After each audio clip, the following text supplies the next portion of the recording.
નમસ્તે મિત્રો, રાધે રાધે, જય શ્રી કૃષ્ણ મિત્રો. ચાલો એક સરસ મજાની વાર્તા સાંભળીએ. વાર્તા લાંબી છે પણ એટલી જ સારી બનશે. તો ચાલો શરૂ કરીએ. નેહાને સાસરે આવ્યાને હજુ 6 મહિના જ થયા હતા, પણ તેને લાગતું હતું કે જાણે તે વર્ષોથી આ ઘરમાં દરેક ખૂણામાં રહેતી હોય. 2 માળનું જૂનું મકાન, નીચે મોટું આંગણું, જેમાં સવારે તુલસી પાસે દીવો પ્રગટાવવામાં આવતો હતો. વચ્ચે લાકડાનું મોટું ટેબલ હતું, જેના પર ક્યારેક બાળકો અભ્યાસ કરતા હતા તો ક્યારેક કપડાં ફોલ્ડ કરવાનું કામ ચાલતું હતું. ઉપરનું મકાન 2 ભાગમાં વહેંચાયેલું હતું. એક તરફ અશોક અને સુનિતા તેમના બાળકો સાથે રહેતા હતા. બીજી તરફ વિવેક અને નેહાનો રૂમ હતો. સાસુ કમળાબેનનો રૂમ આંગણા પાસે હતો, જેથી તેમની નજર દરેક આવતા જતા પર રહે. સવારની શરૂઆત હંમેશા કમળાબેનના મોટા અવાજથી થતી. વહુ ચા ચડાવી દીધી, અને હા, દૂધ અડધો લીટર જ ઉકાળજે, બાળકો માટે બચાવી રાખજે. નેહા પોતાના દુપટ્ટાને સરખું કરીને રસોડામાં પહોંચતી. તે જોતી કે સુનિતા પહેલેથી જ ત્યાં બેસીને ચા પી રહી હતી, પણ સાસુના અવાજનો નિશાનો હંમેશા તેના પર જ રહેતો. ત્યારે સુનિતા હસીને કહી દેતી હતી, અરે નેહમાજી, તો એ જ બોલે છે, તું દિલ પર ના લે. પણ નેહા જાણતી હતી કે સાસુની આ એમ જ બોલવાની આદત ધીમે ધીમે મન પર અસર કરતી હતી. વિવેક ચૂપચાપ ચા પીને સવારે વહેલો ઓફિસ માટે નીકળી જતો. તે માની વાતો પર કોઈ ટિપ્પણી કરતો નહીં. જ્યારે અશોક ઘરના નાના મોટા બિઝનેસમાં સાસુને મદદ કરતો હતો અને મોટે ભાગે ઘરે જ રહેતો હતો. બાળકોની કિલકિલાહટ ઘર ગુંજતું રહેતું હતું, પણ તેમના અવાજમાં પણ નેહાને ઘણીવાર સાસુના મહેણા સ્પષ્ટ સંભળાતા હતા. લગ્નના શરૂઆતના દિવસોમાં નેહાએ નોંધ્યું હતું કે કમળાબેન ઘરના દરેક ખર્ચ પર બારીકાઈથી નજર રાખતા હતા. મહિનાની શરૂઆતમાં અશોક અને વિવેક બંને પોતાની કમાણી માના હાથમાં આપી દેતા હતા. કમળાબેન તેને પોતાના લોખંડના જૂના બોક્સમાં રાખતા. પછી રોજનો ખર્ચ વહેંચતા, પણ ખર્ચ વહેંચવામાં તેમનો ઝુકાવ ઘણીવાર સુનિતા તરફ રહેતો હતો. જો દૂધ ઓછું પડે તો પહેલા સુનિતાના બાળકો માટે જ હતું. જો કોઈ મીઠાઈ બને તો પહેલા અશોકના ભાગમાં આવતી, અને જો નેહાએ કંઈ કહ્યું તો જવાબ આવતો, અરે મોટા દીકરાનો હક પહેલા છે, નાનાનો પછી. સુનિતા પણ ક્યારેક સીધા મેણા મારતી ન હતી, પણ વાતો વાતોમાં એ જરૂર જણાવી દેતી કે આ ઘરમાં તેની પકડ મજબૂત છે. એક દિવસ નેહાએ ચૂપચાપ નોંધ્યું કે સાસુએ આંગણામાં ઊભેલી સુનિતાને 500 રૂપિયા હાથમાં આપીને કહ્યું, આ બાળકોના પુસ્તક માટે રાખી લે, પછી હિસાબમાં જોડી લઈશું.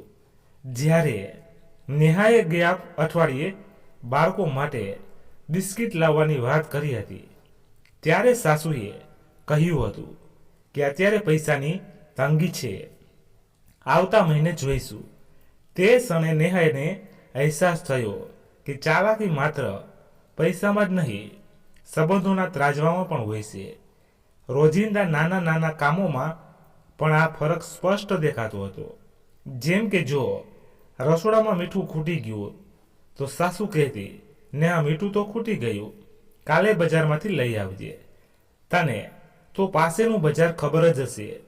જ્યારે તે જ સમયે સુનિતા કહેતી, માં ખાંડ ખૂટી ગઈ છે, તો તરત જવાબ આવતો, અરે અશોકને કે ગાડી કાઢે, હમણાં જ લઈ આવીએ. નેહાએ ઘણીવાર વિચાર્યું કે આ ફરકનું કારણ શું છે. કદાચ એટલે કે સુનિતાનો પતિ ઘરમાં કામોમાં વધુ સમય આપે છે, કે પછી એટલે કે તે આ ઘરમાં પહેલાથી જ છે અને સાસુની દરેક વાતમાં હા ભરે છે. પણ નેહાએ નક્કી કર્યું કે તે આ ફરકને સીધા શબ્દોમાં નહીં ઉઠાવે, પણ ધીમે ધીમે પોતાની જગ્યા બનાવશે. એક દિવસની વાત છે. રવિવારની સવાર હતી. વિવેક પણ ઘરે હતો. નેહાએ વિચાર્યું કે નાસ્તામાં કંઈક સારું બનાવીએ. તેણે આલુના પરાઠા અને દહીં તૈયાર કર્યું. બધા લોકો ટેબલ પર બેઠા. બાળકોએ મજાથી ખાધું. અશોકે વખાણ કર્યા, વાહ નેહા, પરાઠા તો સ્વાદિષ્ટ બન્યા છે. ત્યારે જ સાસુએ વાત પલટાવતા કહ્યું, હા ઠીક છે, પણ પરાઠા તો સુનીતાના હાથના જ વધુ સ્વાદિષ્ટ હોય છે. આ સાંભળીને નેહાએ માત્ર હળવું સ્મિત આપ્યું, પણ વિવેકે નોંધ્યું કે તેની પત્નીનો ચહેરો થોડો ઉતરી ગયો છે. છતાં તેણે કંઈ ન કહ્યું. કદાચ તેને પણ ખબર હતી કે મા સામે કોઈ દલીલ નકામી છે. પણ જે સાંજે નેહાએ પોતાની જાત સાથે વાયદો કર્યો કે તે આ મહિનાને દિલ પર નહીં લે અને દરેક કામ એટલું સારું કરશે કે કોઈ તેના વખાણ કર્યા વગર રહી નહીં શકે. સાંજે જ્યારે સાસુ રસોડામાં હતા ત્યારે નેહાએ ધીમેથી કહ્યું, માં, કાલે હું બજારે જાઉં છું. ઘરનો જે પણ સામાન જોઈએ તેની યાદી બનાવી દેજો. ત્યારે કમળાબેને ચશ્મા લગાવીને યાદી લખી અને દરેક વસ્તુ સામે ભાવ પણ લખી દીધા. લોટ 250નો, ખાંડ 45ની, ચાની ભૂકી 140ની. તેનાથી વધુ ન આપતી. દુકાનદાર વધુ પૈસા માગે તો બીજી દુકાન પર જજે. નેહાએ યાદી લીધી અને મનોમન હસી. તેને નક્કી કર્યું કે આ વખતે તે સાસુને બતાવશે કે તે માત્ર સારા ભાવમાં સામાન જ નથી લાવી શકતી, પણ હિસાબ પણ સ્પષ્ટ રાખી શકે છે. બીજા દિવસે જ્યારે તે પાછી ફરી તો દરેક વસ્તુ યાદી કરતાં સસ્તી લાવી અને બિલ પણ સાથે રાખ્યા. સાસુએ બિલ જોઈને કહ્યું, સારું છે, પણ આવતી વખતે થોડું વધુ ઓછું કરાવજે.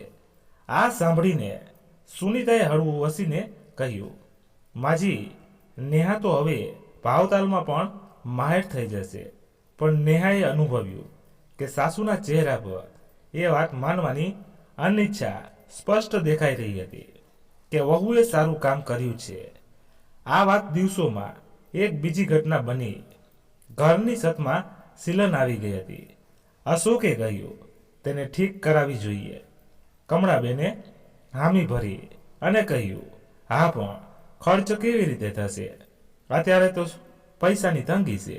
પછી તેમણે સામાન્ય રીતે કહ્યું, જો વિવેક અને નેહા થોડા પૈસા આપી દે તો કામ સરળ થઈ જશે.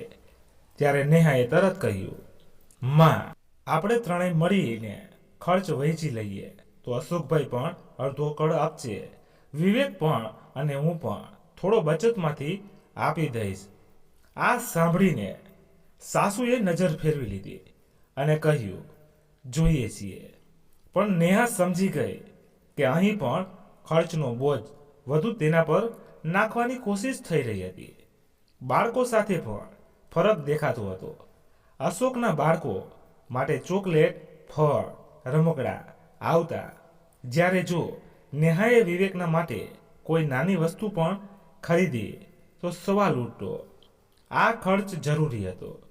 એક દિવસ નેહાએ વિવેક માટે માત્ર 150નું શર્ટ લીધું.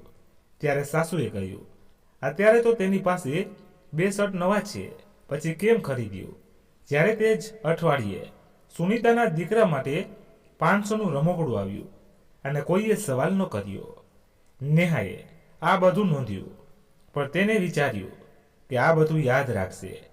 સમય આવવા પર યોગ્ય રીતે જવાબ આપશે. ધીમે ધીમે નેહાને અહેસાસ થયો કે આ ઘરમાં જીત તેની જ થાય છે, જે ચૂપ રહીને યોગ્ય સમયે યોગ્ય ચાલ ચાલે.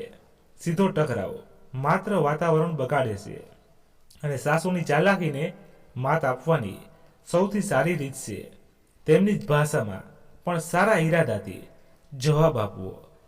જેમ કે જો સાસુ કોઈ કામમાં સુનીતાના વખાણ કરે તો તે જ સમયે સુનીતાની મદદ કરવા લાગે, જેથી સરખામણીની અસર ઓછી થઈ જાય. અને જો ખર્ચનો સવાલ ઉઠે તો તરત જ સ્વસ્થ હિસાબ સામે મૂકી દે, જેથી આગળની દલીલની કોઈ ગુંજાઈશ જ ન રહે. વરસાદ રોકાઈ ગયો હતો અને છતની તિરાડ હવે સ્પષ્ટ દેખાવા લાગી હતી. તેથી સવારના કામ પતાવીને કમળાબેને આંગણામાં ખુરશી ખસેડીને બેસતા કહ્યું, છતનું કામ કરાવવું પડશે અને ખર્ચ કેવી રીતે થશે તે આજે જ નક્કી કરી લો. ત્યારે નેહાએ મોડું કર્યા વગર સ્પષ્ટ કહ્યું કે સૌથી સારો તરીકો એ હશે કે ખર્ચ 3 ભાગમાં વહેંચાય, કારણ કે છત બધાની છે અને ઘર પણ બધાનું છે. એક ભાગ અશોક આપે, એક ભાગ વિવેક આપે અને એક ભાગ ઘરના સામાન્ય ખર્ચમાંથી નીકળે, જેથી કોઈ એક પર બોજ ન આવે. સુનીતાએ તરત બાળકોનું બહાનું મૂકી દીધું કે સ્કૂલની ફ્રી અને યુનિફોર્મ પર આ મહિને હાથ તંગ છે, તેથી તેમનાથી જેટલું થશે તેટલું આપવામાં આવશે. કમળાબેને એ વાતને એવી રીતે વાળી જાણે નેહા જ ખર્ચથી બચવા માંગે છે. જ્યારે સાચું ઉલટું હતું ત્યારે વિવેકે સમજદારીથી કહ્યું કે તે પોતાની બચતમાંથી મોટો ભાગ આપી દેશે, પણ તેની એક શરત એ છે કે કામ યોગ્ય કારીગરથી થશે અને બિલ યોગ્ય રીતે બનશે, અને જો શક્ય હોય તો થોડુંક પુટ્ટી અને પેન્ટ પણ કરાવી લેવામાં આવે, જેથી આવતા 3-4 વર્ષ કોઈ તકલીફ ન પડે. અશોકે અડધી વાત માની લીધી અને કહ્યું, કારીગર તે જ બોલાવશે જે તેના ઓળખીતા છે, કારણ કે તે ભરોસાપાત્ર છે. નેહાએ મનોમન વિચાર્યું, ભરોસાપાત્રનો મતલબ ઘણીવાર આપણા હિસાબથી હોય છે. તેથી તેણે ધીમેથી કહ્યું, ઠીક છે, ઓળખીતાને જ બોલાવો, પણ પહેલા ભાવ સ્પષ્ટ લખાવી લો અને કામનો વિસ્તાર પણ. કમળાબેને આ સાંભળતા જ કહેવા લાગ્યા, હવે વહુઓ પણ ઠેકેદારી શીખવાડવા લાગી છે.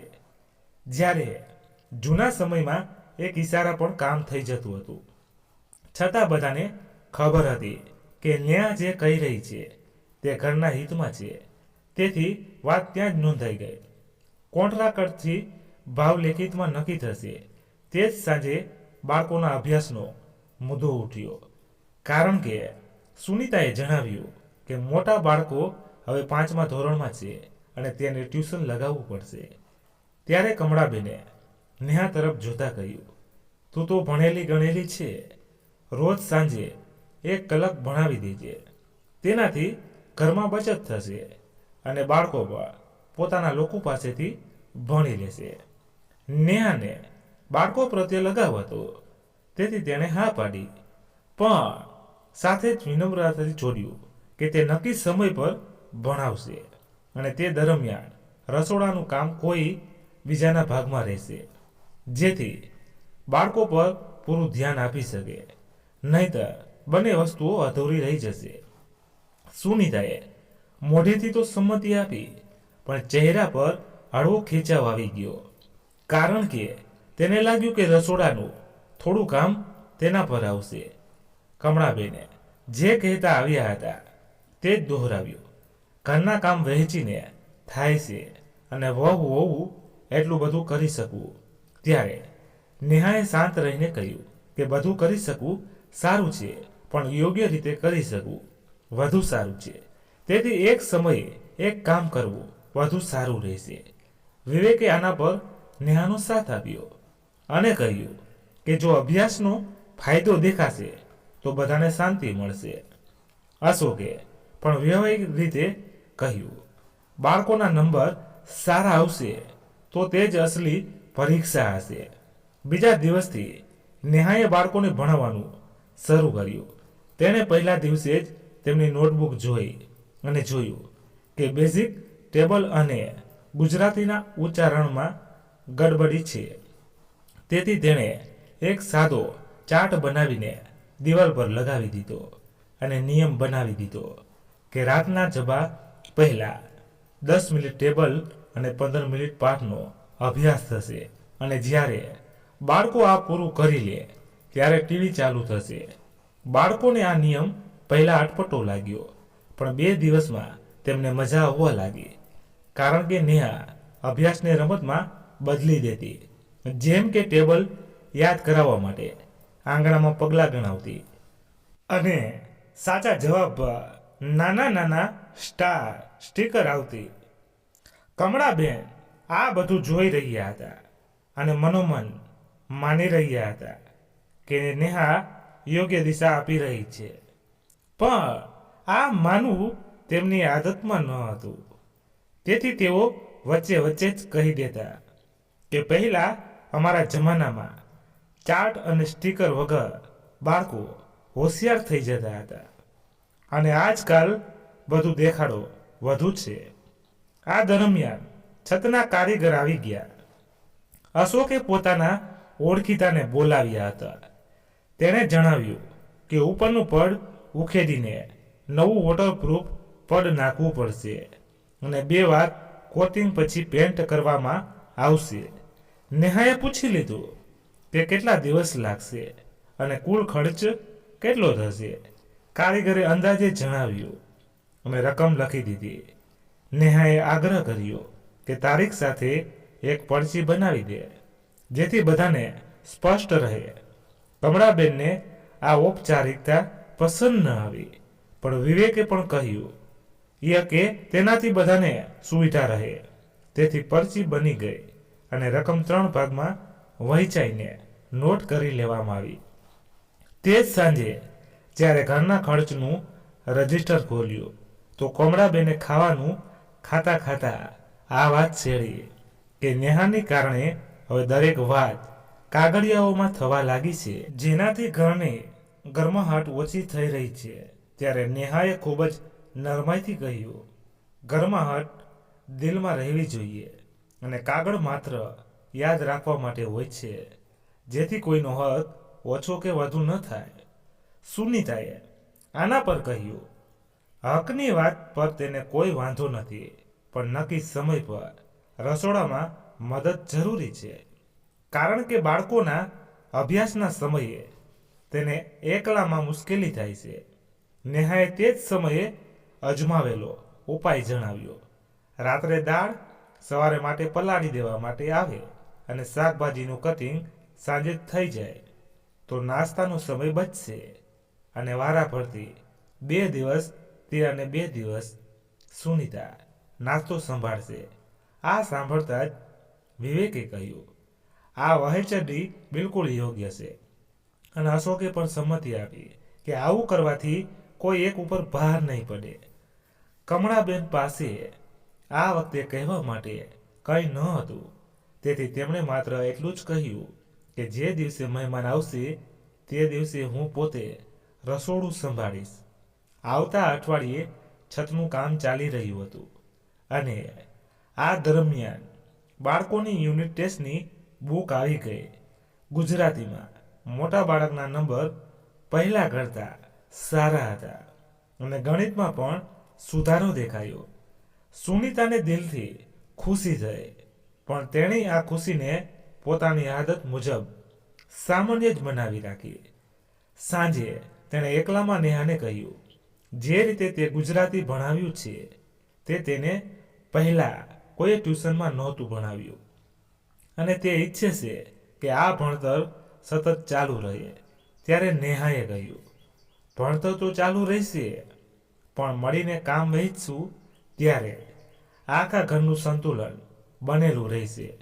સુનીતાએ હા પાડી, પણ અંદર ને અંદર તેને આ ચિંતા લાગી રહી હતી કે ક્યાંક કમળાબેન તેને એવી રીતે ન લે કે નાની વહુ ઘરમાં પોતાની ચાલ ચાલી રહી છે.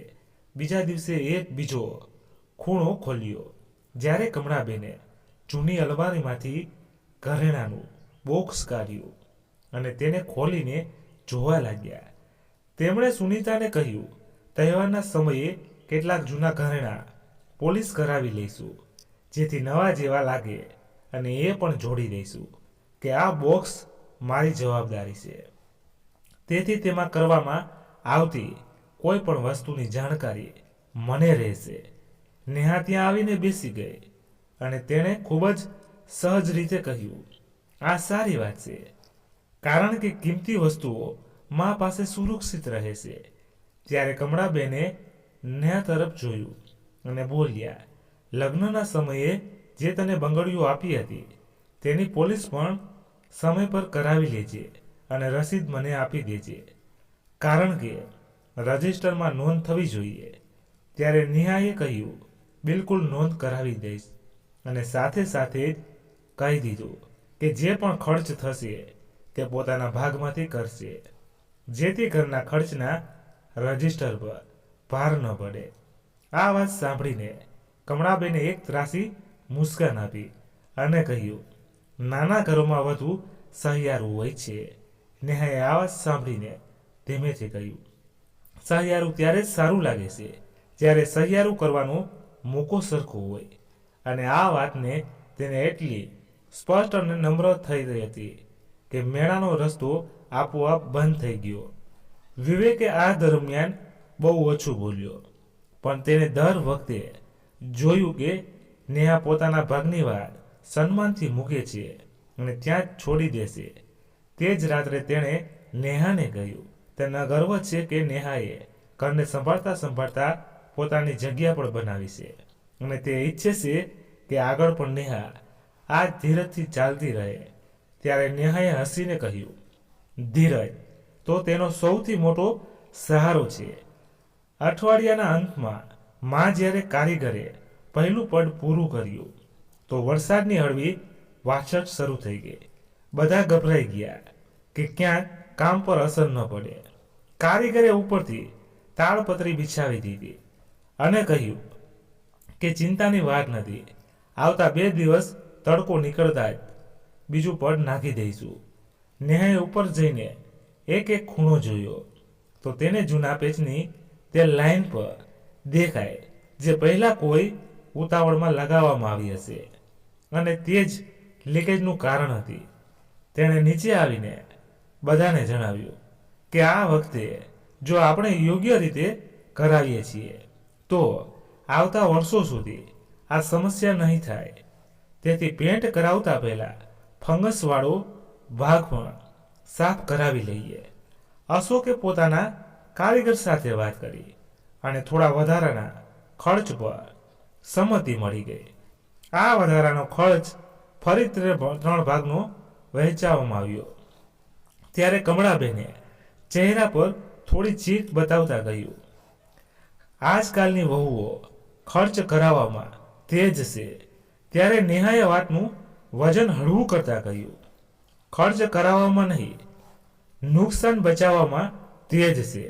સસ્તું કામ 2 વાર અને સારું કામ 1 વાર, તે જ સારું છે. ત્યારે સુનીતાએ પહેલી વાર જોરથી હસતા કહ્યું, આ લાઈન રજિસ્ટરના કવર પર લખી દેવી જોઈએ, જેથી જ્યારે પણ કોઈ પાનું ખુલે તો યાદ રહે કે રસ્તામાં 2 વારનો ખર્ચ મોંઘો પડે છે. તે દરમિયાન એક નાની ગેરસમજ પણ પેદા થઈ. રસોડા માટે ખરીદેલી મોટી કડાઈને સુનીતાએ પોતાની અલમારીમાં રાખી લીધી, જેથી બાળકોના હાથે ન લાગે. કમળાબેને આ જોયું તો નેહાને કહી દીધું કે ઘરની વસ્તુને વહુઓ પોતાના રૂમમાં રાખવા લાગશે તો કાલે હિસાબ કોણ આપશે? નેહાએ ઉતાવળ વગર કહ્યું, કડાઈ ઘરની છે અને જ્યાં સુરક્ષિત રહેશે ત્યાં જ રાખવામાં આવશે. જો ઈચ્છા હોય તો રજિસ્ટરમાં આ પણ લખી દઈએ કે કડાઈ ક્યાં રાખી છે, જેથી કોઈ દિવસે શોધવામાં સમય ન લાગે. કમળાબેનને આ જવાબ કઠોર પણ લાગ્યો અને સમજદારી ભર્યો પણ. તેથી તેમણે સમાધાન કર્યું કે મોટી વસ્તુઓ રસોડામાં જ રહેશે અને નાના સાધનો કબાટમાં. નેહાએ તરત જ કિચનના એક ભાગમાં સ્પષ્ટ લેબલ લગાવી દીધા. લોટની ડબ્બી, મસાલાનો ડબ્બો, ચાની ભૂકી અને કડાઈનું શેલ્ફ અલગ. તેનાથી સુગમતા આવવા લાગી અને સુનીતાને પણ કામમાં રાહત મળી, કારણ કે શોધવામાં સમય જતો ન હતો. છતુંનું કામ પૂરું થયું તો બિલ બન્યું અને 3 ભાગમાં વેચીને રજિસ્ટરમાં નોંધ થઈ ગયું. તે રાત્રે જમવાના ટેબલ પર નેહાએ ધીમેથી કહ્યું, હવે એક બીજું કામ થવું જોઈએ. ઉપરની સૂકી દિવાલો ઉપર બાળકો માટે એક નાનું નોટિસ બોર્ડ લગાવી દેવામાં આવે, જેથી તેઓ પોતાની ડ્રોઈંગ ટાંગી શકે અને અભ્યાસની નાની યાદી પણ. ત્યારે સુનીતાએ તરત ઉત્સાહ બતાવ્યો, કારણ કે બાળકોને દિવાલ પર પેન્ટ કરવાની આદત હતી અને નોટિસ બોર્ડની તે આદત નિયંત્રણ થઈ શકતી હતી.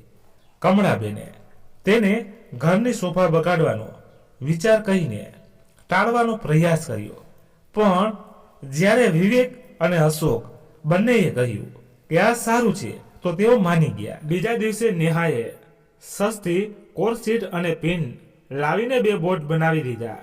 બાળકો ખુશીથી ઉછળી પડ્યા અને તે જ સાંજે મોટા બાળકે પોતાની ટેબલ ટેસ્ટની પૂરી યાદી ત્યાં ટાંગી દીધી. આ જોઈને સુનીતાએ નેહાને કહ્યું તે આ રીતને આગળ પણ અપનાવશે અને જો શક્ય હોય તો નેહા અઠવાડિયામાં 1 દિવસ બાળકોને વાર્તા પણ સંભળાવે, કારણ કે બાળક તેની વાર્તા સાંભળીને જલ્દી સૂઈ જાય છે. નેહાએ સ્વીકાર્યું અને તે જ રાત્રે તેણે દાદી નાનીની જેમ પણ નવી શીખ સાથે વાર્તા સંભળાવી, જેમાં ઈમાનદાર, મહેનત, ધીરજ વહેંચીને રહેવાની શીખ હતી. બાળકો સૂઈ ગયા અને રૂમમાં પહેલીવાર લાંબી ઊંડી શાંતિ છવાઈ ગઈ. મોડી રાત્રે જ્યારે બધા પોતાના રૂમમાં હતા તો કમળાબેન આંગણામાં આવ્યા અને તુલસી પાસે દીવો બદલતા થોડીવાર ચૂપ રહ્યા. પછી તેમણે નેહાને અવાજ આપ્યો કે તે 1 મિનિટ માટે અહીંયા આવે. નેહા આવી તો તેમણે મહેનતના વગર માત્ર એટલું જ કહ્યું, ઘરમાં બધાને સાંભળવાથી કામ સરળ થઈ જાય છે અને જે સાચું છે તે રજિસ્ટર વગર પણ યાદ રાખી શકાય છે. નેહા સમજી ગઈ કે આ એક પ્રકારની સ્વરકૃતિ છે અને તેને ત્યાં જ કહ્યું, જે સાચું છે તે યાદ રહે અને લખેલું પણ રહે તો આવનારી ગેરસમજથી બચાવ થઈ જાય. આ સાંભળીને કમળાબેને કોઈ જવાબ ન આપ્યો, પણ પાછળ પડતા માત્ર એટલું જ કહ્યું, સવારે વહેલી ઉઠી જશે કારણ કે કાલે પૂજા છે અને બધાને સાથે બેસીને નાસ્તો કરવાનો. ત્યારે નેહાએ મનોમન વિચાર્યું કે ધીમે ધીમે હવા બદલાઈ રહી છે. આ બદલાવ તેજ નહીં હોય પણ ટકાઉ હશે. તેણે પોતાની રૂમની લાઇટ બંધ કરી અને બારીમાંથી છતની નવી ચમક જોઈ. સિલિંગની જગ્યાએ ચીકણું પર ચમકી રહ્યું હતું અને તેને લાગ્યું કે ઘરની દિવાલો જ નહીં, સંબંધોની સપાટી પર ધીમે ધીમે સમતલ થઈ રહી છે.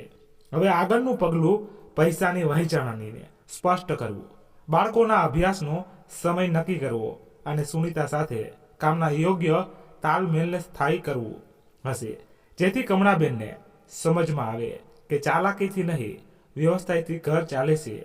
તે હસી ઓશિકા પર માથું મૂક્યું અને સૂતા પહેલા માત્ર એટલું જ વિચાર્યું, કાલનો દિવસ આ ઘર માટે વધુ સારું હશે, કારણ કે હવે તેની દિશા ધીમે ધીમે ઠીક થઈ રહી છે. પૂજાવાળા દિવસે સવારથી જ ઘરમાં હલચલ હતી. આંગણામાં પીળું કપડું બિછાવેલું હતું, તુલસી પાસે કળશ રાખવામાં આવ્યો હતો અને રસોડામાંથી ચણા, ગોળ અને બેસનના લાડુ શેકવાની સુગંધ આખા ઘરમાં ફેલાઈ રહી હતી. અશોક બાળકો સાથે સજાવટમાં લાગ્યા હતા. સુનીતા આરતીની થાળી સજાવી રહી હતી અને વિવેક નેહા સાથે મળીને કેળાના પાંદડા સાફ કરી રહ્યો હતો, જેથી તેના પર પ્રસાદ પીરસી શકાય. કમળાબેન એક એક કરીને કામ વહેંચી રહ્યા હતા અને વચ્ચે વચ્ચે પોતાના અંદાજમાં ટિપ્પણી પણ કરી રહ્યા હતા. નેહા ફૂલ સરખી રીતે ધોજે ધૂળ રહી ગઈ હતી તો ભગવાન નારાજ થશે. સુનીતાના નાળિયેરના ભૂલથી ગયા વર્ષે પણ પૂજાના છેલ્લા યાદ આવ્યું હતું, પણ વાતાવરણમાં હવે હળવી કળાશ હોવા છતાં તહેવારની રોનક બધાને લાગી રહી હતી. પૂજા સારી રીતે થઈ. બાળકોએ પણ મંત્ર બોલવામાં ભાગ લીધો અને જ્યારે પ્રસાદ વહેંચવામાં આવ્યો તો બધાના ચહેરા પર સંતોષ હતો. પણ અસલી વાત સાંજે શરૂ થઈ, જ્યારે પૂજાનો હિસાબ કિતાબ નીકળ્યો. કમળાબેને રજિસ્ટર ખોલ્યું અને ખર્ચ લખવા લાગ્યા. ફૂલ, ફળ, મીઠાઈ, સજાવટ.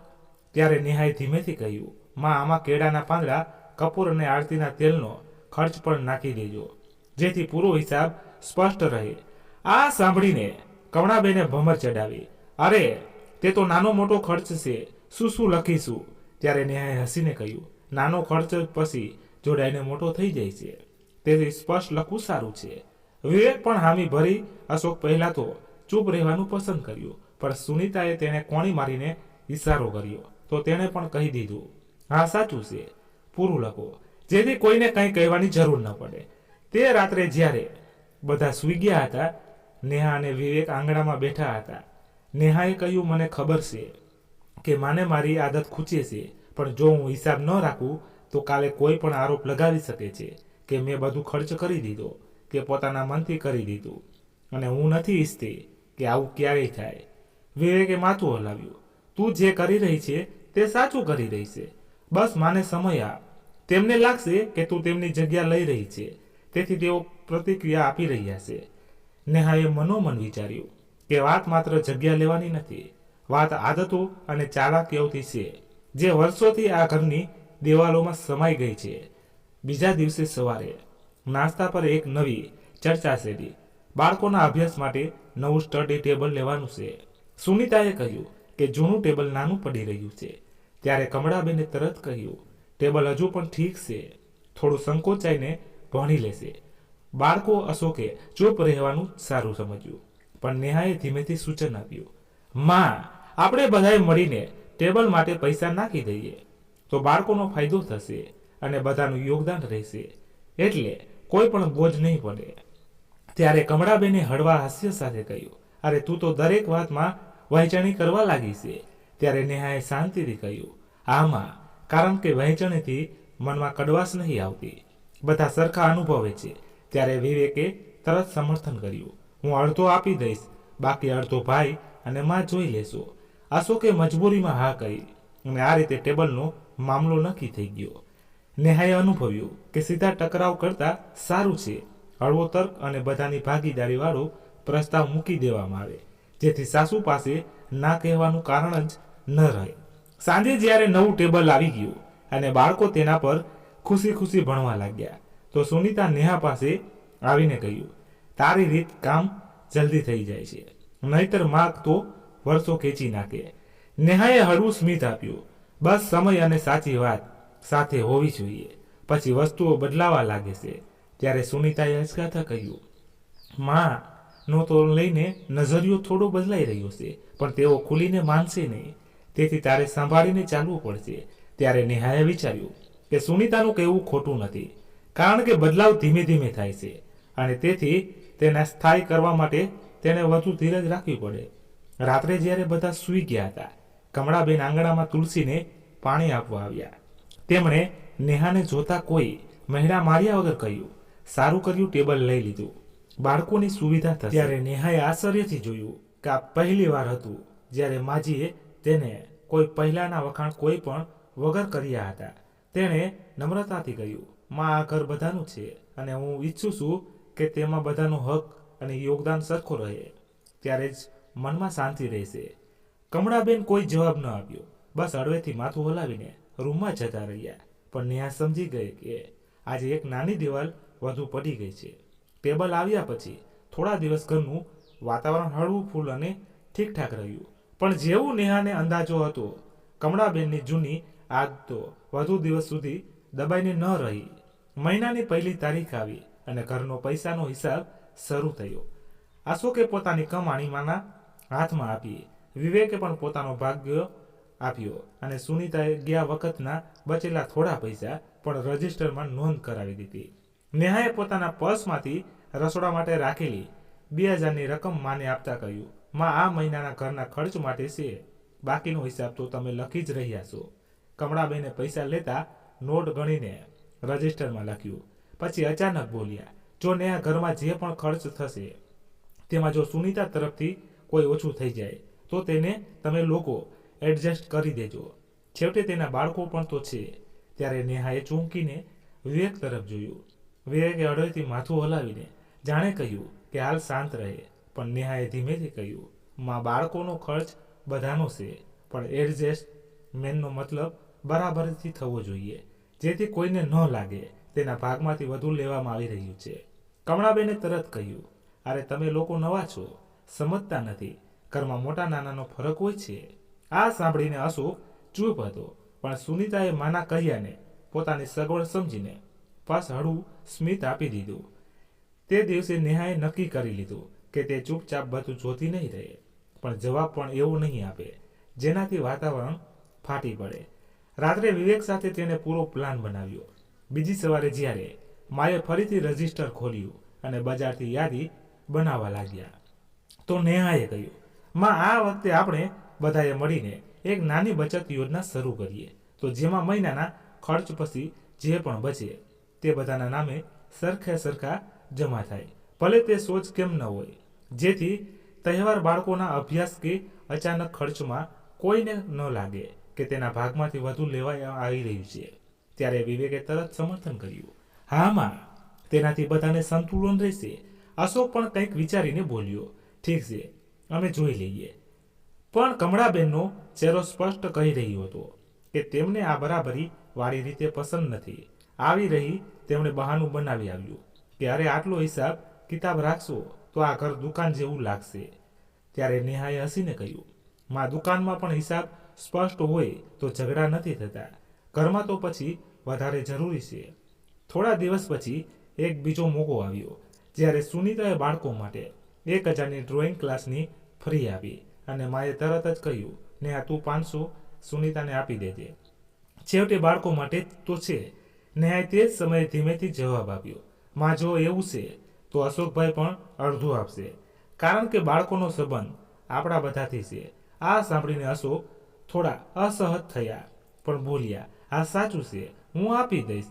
અને મામલો બરાબરીમાં ઉકેલાઈ ગયો. કમળાબેને આ વખતે કંઈ ન કહ્યું, બસ ચૂપચાપ રજીસ્ટર બંધ કરી દીધું. હવે નેહા સમજી ગઈ હતી કે સાસુની ચાલાકી પૈસાની વહેંચણી અને જવાબદારીઓને ખસેડવામાં સૌથી વધુ હોય છે, અને તેનો તોડ માત્ર પારદર્શક અને બરાબરીની સિસ્ટમ છે. તેને ધીમે ધીમે દરેક ખર્ચ અને યોગદાનને રજિસ્ટરમાં બધાની સામે લખવાનો નિયમ બનાવી દીધો. હવે કોઈ પણ સીધે સીધા પોતાનો ભાગ બચાવી શકતો ન હતો. સુનીતાને પણ આદત થઈ ગઈ હતી કે જે પણ ખર્ચ થાય તે બધાના સરખે ભાગે વહેંચાય, અને અશોક પણ ચૂપચાપ સહમત થઈ જતા હતા. વિવેક તો પહેલેથી જ નેહાનો સાથ આપતો હતો. કમળાબેન આ બધું જોઈ રહ્યા હતા. તેમના માટે આ બદલાવ સહજ ન હતો, પણ હવે તેઓ ખોલીને રોકી પણ શકતા ન હતા, કારણ કે દરેક વાત બધાની સામે અને સ્પષ્ટ શબ્દોમાં નક્કી થતી હતી અને કોઈને કંઈ કહેવાની ગુંજાઈશ નથી રહેતી. ક્યારેક ક્યારેક તેઓ મેળા મારવાની કોશિશ કરતા કે આજકાલની વહુઓ તો કાયદો બનાવીને ઘર ચલાવે છે. તો નેહા હસીને કહી દેતી, હા માં, જેથી કાયદો બધા માટે એક જ જેવો હોય છે અને વાતાવરણ હળવું થઈ જતું. ધીમે ધીમે આ નવી સિસ્ટમ ઘરનો ભાગ બની ગઈ અને નેહાને અનુભવ થયો કે સાસુની ચાલાકીની અસર હવે ઓછી થઈ રહી છે, કારણ કે જે વસ્તુને અંધારામાં કરવી સરળ હતી તે અંજવાળવામાં મુશ્કેલ થઈ જાય છે. અને નેહાએ આજ અંજવાળું ઘરમાં દરેક ખૂણામાં ફેલાવી દીધું હતું. શિયાળાની શરૂઆત થઈ ચૂકી હતી અને સવારે સવારે રસોડામાં આદુવાળી ચાની સુગંધ આખા ઘરમાં ફેલાઈ રહી હતી. ત્યારે જ કમળાબેને બધાને આંગણામાં બોલાવીને ઘોષણા કરી, સાંભળો, પરમ દિવસે મારા માસીના નાના ભાઈ રામલાલ આવી રહ્યા છે, તો પોતાની પત્ની અને દીકરા સાથે 3-4 દિવસ રોકાશે. જૂના દિવસોની યાદ તાજા કરીશું, અને હા, તેમની મહેમાન ગતિમાં કોઈ કમી ન થવી જોઈએ. છેવટે મારી ઇજ્જતનો સવાલ છે. અશોકે તરત કહ્યું, આમાં તમે નિશ્ચિત રહો. ત્યારે સુનીતાએ હળવા ઉત્સાહથી કહ્યું, હું મીઠાઈ અને નાસ્તાની તૈયારી કરી લઈશ. પણ નેહાને અંદાજો થઈ ગયો હતો કે આ વખતે પણ જવાબદારીનો મોટો ભાગ તેની તરફ ખસેડવામાં આવશે. બપોરે જ્યારે કમળાબેને રસોડામાં યાદી બનાવી રહ્યા હતા, તો તેમણે સુનીતાને કહ્યું, જો લાડુ તારા ભાગમાં, બાકી બધું નેહા સંભાળશે. ત્યારે નેહાએ શાંત સ્વરમાં પૂછ્યું, બાકી બધામાં શું છે માં?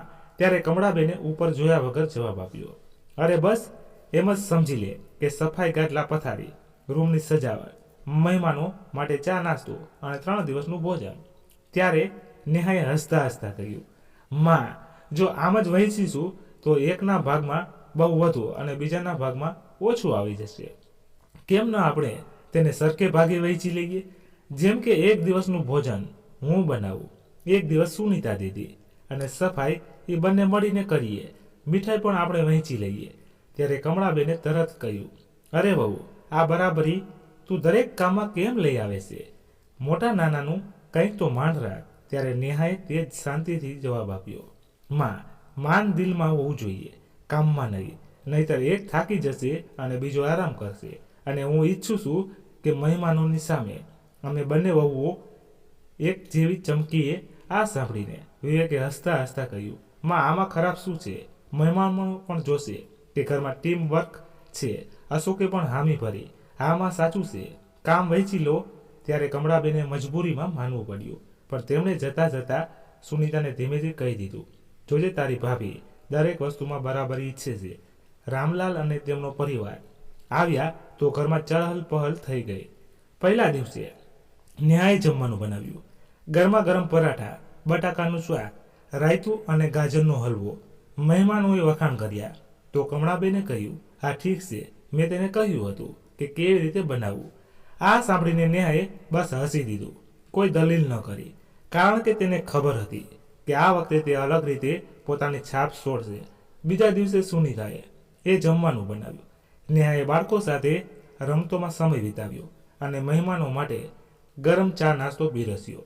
સાંજે જ્યારે મહેમાન બહાર ફરવા ગયા તો રામલાલજીની પત્નીએ કમળાબેનને કહ્યું, બંને વહુ તો ખૂબ સારી છે, બધું કામ મળીને કરે છે, અમને તો બહુ સારું લાગી રહ્યું છે. ત્યારે કમળાબેને હળવું માથું હલાવ્યું, પણ તેમના ચહેરા પર થોડી ચિંતા પણ હતી. કદાચ તેમને લાગી રહ્યું હતું કે બરાબરીની આ સિસ્ટમ હવે મહેમાનોને પણ પસંદ આવી રહી છે.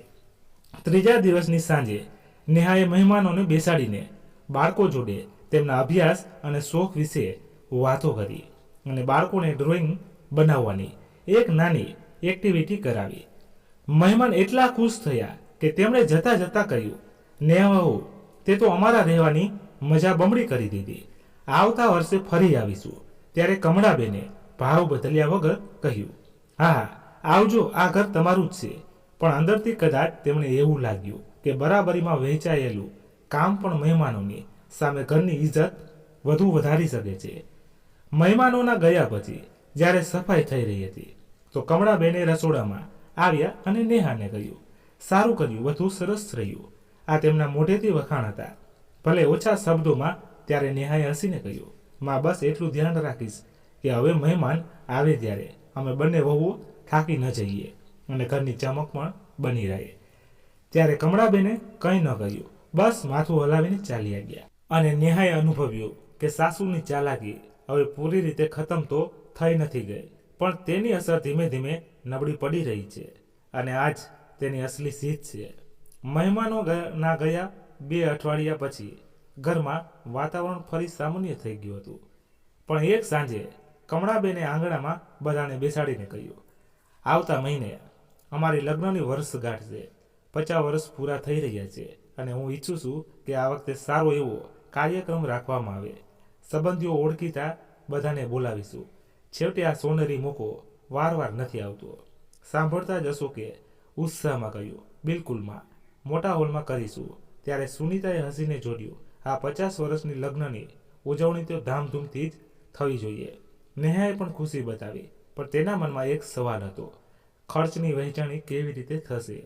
કારણ કે તેને સારી રીતે ખબર હતી કે આવા મોકા પર સાસુની ચાલાકી સૌથી વધુ દેખાય છે.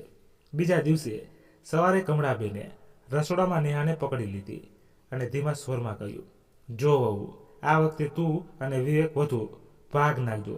છેવટે નાનું વહુ થઈને તું જ તો ઘરની જવાબદારી ઉઠાવે છે.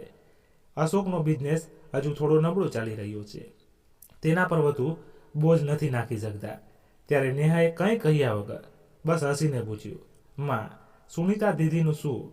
તેમની પણ તો જવાબદારી છે. ત્યારે કમળાબેને તરત કહ્યું, અરે તે તો બાળકોમાં ફસાયેલી રહે છે, તેમ પણ લગ્નના કાર્યક્રમમાં વધુ હાથ નહીં આપી શકે. નેહાએ કોઈ દલીલ ન કરી, બસ મનમાં નક્કી કરી લીધું કે આ વખતે પૂરો હિસાબ બધાની સામે થશે અને કોઈ પણ પોતાના ભાગ બચાવી નહીં શકે. સાંજે નેહાએ આંગણામાં બધાને ચા પર બોલાવ્યા અને કહ્યું, માએ કહ્યું છે કે આ વખતે લગ્નની વર્ષગાંઠ મોટા પાયે કરીશું, તો આપણે પહેલાથી જ ખર્ચની યાદી બનાવી લઈએ અને તેમાં બધાના ભાગ સરખે ભાગે વહેંચી દઈએ, જેથી કોઈને એકદમ બોજ ન લાગે. ત્યારે અશોકે હળવેકથી કહ્યું, હા પણ મારો બિઝનેસ હજુ. નેહા તરત જ વચ્ચે ગયું, તો આપણે એમ કરીશું, કુલ ખર્ચ 4 ભાગમાં વહેંચાશે. એક ભાગ તમે, અમે, માં અને દીદી. જો કોઈ અત્યારે પૂરો ન આપી શકે તો પછી પણ આપી શકે, પણ નામ અને રકમ બધાની સામે લખવામાં આવે. ત્યારે વિવેકે તરત સમર્થન કર્યું, હા આ રીત સ્પષ્ટ રહેશે. અને માને પણ દરેક વસ્તુનો હિસાબ મળશે. ત્યારે કમળાબેને કોશિશ કરી કે વાત ટળી જાય. અરે એમાં શું હિસાબ કિતાબ લગાવવો, ઘરના કામ આમ નથી થતા. પણ નેહાએ હસીને કહ્યું, માં લગ્નની વર્ષગાંઠમાં પણ તો બધા મળીને ખુશી મનાવીશું, તો ખર્ચ પણ મળીને સારું લાગશે. સુનીતા જે પહેલાં ચૂપ હતી બોલી, હા સાચું છે, નહીંતર પછીથી કોઈને લાગશે કે તેણે વધુ કર્યું કે તેણે ઓછું કર્યું. અશોકે પણ અચકાતા હામી ભરી દીધી. યાદી બની હોલનું ભાડું, જમવાનું મેન્યુ, સજાવટ, આમંત્રણ કાર્ડ, ફોટો, વિડીયો અને એક નાની ભેટ મહેમાનો માટે. નેહાએ બધાના નામની સામે રકમ લખી અને કહ્યું, આ યાદી રસોડામાં ટાંગી દઈશું જેથી બધાને યાદ રહે. હવે કમળાબેન પાસે કોઈ રસ્તો બચ્યો નહોતો. તેમણે બસ એટલું જ કહ્યું, ઠીક છે, પણ હોલ હું નક્કી કરીશ. નેહાએ હસતા હસતા હામી ભરી દીધી. કાર્યક્રમના દિવસે બધું સારું થયું. મહેમાનો ખુશ, જમવાનું સ્વાદિષ્ટ અને સજાવટ સુંદર. સૌથી મોટો ફરક એ હતો કે આ વખતે દરેક કોઈએ પોતાનો ભાગ સમયસર નાખ્યો હતો અને નેહાએ સ્પષ્ટની પરચીઓ સંભાળીને બધાને બતાવી દીધી. રાત્રે જ્યારે મહેમાન ચાલ્યા ગયા, કમળાબેને ધીમેથી નેહાને બોલાવી અને કહ્યું, સારું કર્યું, આ વખતે કોઈને પણ ફરિયાદનો મોકો ન મળ્યો. ત્યારે નેહાએ બસ હસીને કહ્યું, માં, જ્યારે બધા સરખી ભાગીદારી કરે છે તો ખુશીઓ પણ સરખી હોય છે. કમળાબેને કોઈ જવાબ ન આપ્યો, પણ તેમના ચહેરાની હળવી મુસ્કાનને સ્પષ્ટ કરી દીધું કે આ વખતે તેમની ચાલાકીનો પાસો ઉલટો પડી ગયો હતો. તો મિત્રો, આ હતી સાસુની ચાલાકીની વાર્તા, જેમાં નેહાએ પોતાની સમજદારી, ધીરજ અને બરાબરીના સિદ્ધાંતથી માત્ર ઘરનું વાતાવરણ સુધાર્યું નહીં, પણ સાસુની જૂની આદતોને પણ ધીમે ધીમે બદલી દીધી. તેણે સાબિત કરી દીધું કે પરિવારમાં પ્રેમ અને સન્માન ત્યારે જ વધે છે જ્યારે જવાબદારીઓ અને નિર્ણયો બધા વચ્ચે બરાબરીથી વહેંચવામાં આવે. જો તમને આ વાર્તા સારી લાગી હોય તો તેને તમારા મિત્રો અને પરિવાર સાથે જરૂર શેર કરજો, જેથી દરેકના ઘરમાં ખુશીઓ પણ સરખી વહેંચાય અને સંબંધો પણ મજબૂત બને. અને એક લાઈક કરી દેજો, એટલે અમને પણ વાર્તા લાવવામાં ઉત્સાહ મળે. અને આ કોમેન્ટને કરીને જણાવજો કે આજની વાર્તા કેવી લાગી. ધન્યવાદ. ફરી મળીએ નવી વાર્તા સાથે. ત્યાં સુધી તમારા પરિવાર સાથે ખુશખુશાલ રહો. જય હિન્દ, જય ભારત.